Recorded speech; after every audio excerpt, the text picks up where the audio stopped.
Кэтрин торопливо шагала по тротуару, ведь страшный ливень обещал перерасти в жуткую грозу. Из-под зонта она бегло оглядывала тротуар лишь чтобы понять, туда ли свернула в спешке.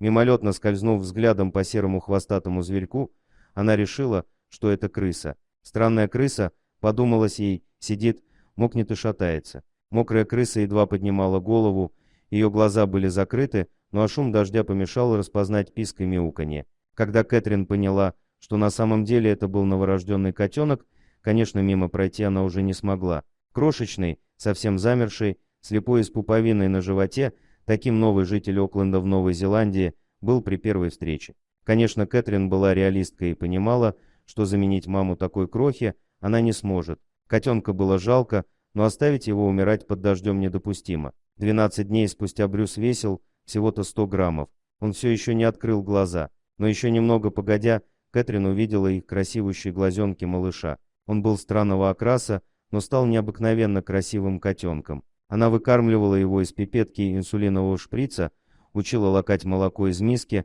пальцем смачивая ему нос, а затем, когда он смог кушать самостоятельно, она поняла, что это больше, чем дружба. Не любить его невозможно, и его новая мама упорно трудилась, чтобы обеспечить ему тепло. Брюс ответил лаской и отменным здоровьем. В 9 недель это был уже почти килограммовый красавец-кот. Дорогие друзья, если вам понравилось видео, поставьте лайк, а также подписывайтесь на канал, где найдете еще много интересного.